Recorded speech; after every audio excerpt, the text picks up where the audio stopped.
আমার হাত আসছে একটু শুধু পাচ্ছ তো গাড়ি কোশ্চেন আছে বলুন না চলো মুজিব ভাষার আজকে যোগ্য শিক্ষকেরা বিধানসভায় এসেছিলেন, আপনার সাথে দেখা করেছেন, তার আগে স্পিকারের সাথে দেখা করেছেন। মূলত কি দাবি তাদের এবং আপনি তাদের কিভাবে সাহায্য করতে পারেন?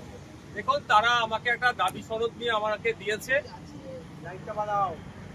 15,004 জন মতো আছে যারা তাদের দাবি তারা বৈধ পন্থা অবলম্বন করে তারা চাকরি পেয়েছে।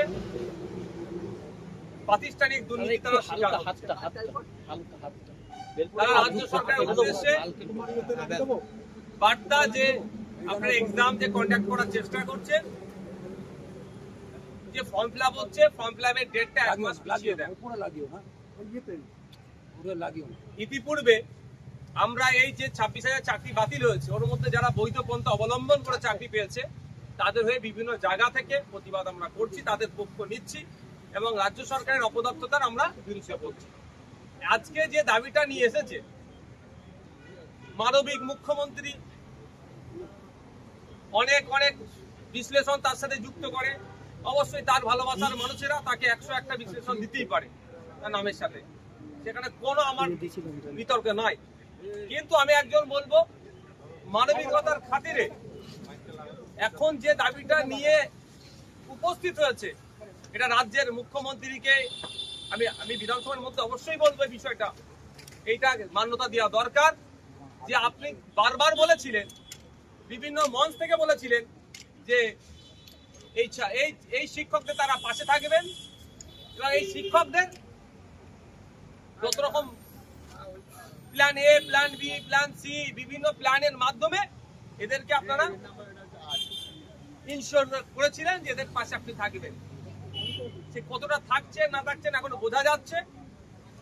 এখন মানবিকতার খাতিরে এই যে ডিমান্ড নিয়ে এসেছে ফর্ম ফিল আপটা 1 মাস পিছিয়ে দেওয়ার জন্য, আমি একজন এমএলএ হিসাবে, আইনসভার সদস্য হিসাবে, একজন পশ্চিমবাংলার নাগরিক হিসাবে, আমার যারা এসেছেন তারা শিক্ষাগুরু, কারণ এই ধরনের শিক্ষকের কাছ থেকে তো আমি শিক্ষা অর্জন করতে পেরেছি।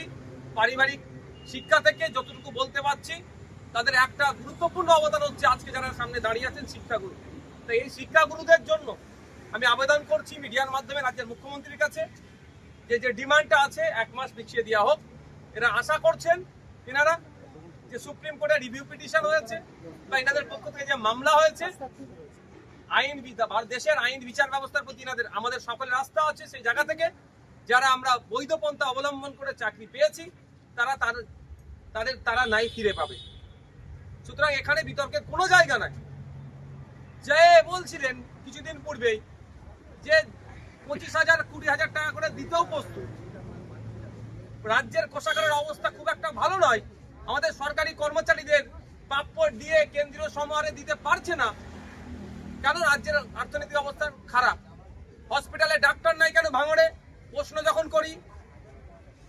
আপনার নার্স নাই কেন? ইকুইপমেন্ট নাই কেন? হসপিটালে আপনার এক্সরে মেশিন থাকলেও টেকনিশিয়ান নয়, টেকনিশিয়ান থাকলে আপনার প্রিন্টের জন্য যে প্লেট হয় সেটা নয় কেন? আর্থিক দুরবস্থার জন্য। যখন এই প্রশ্নগুলো তুলি অ্যাসেম্বলি হাউসের মধ্যে বলে আর্থিক দুরবস্থা, সেই আর্থিক দুরবস্থার সামনে থেকেও গ্রুপ সি গ্রুপ ডি কে কিভাবে 20,000 25,000 করে দিতে পারছিল? নিশ্চিতভাবে মানবিকতার দিক থেকে যদিও কোর্টে এটা ধাক্কা খেয়েছে, যদি এতটা বড় কাজ করতে পারে, হাড় শূন্য, তারপরেও 20,000 25,000 দিতে পারে, তাহলে কেন 1 মাস সময় পিছিয়ে দিতে পারে না?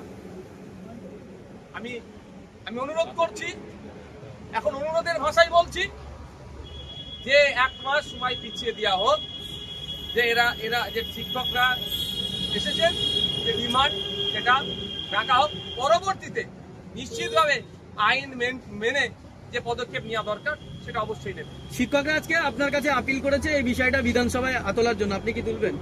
ইতিপূর্বে তুলেছি, বিধানসভার মধ্যে তুলেছি, বিধানসভার বাইরেও চর্চা করেছি।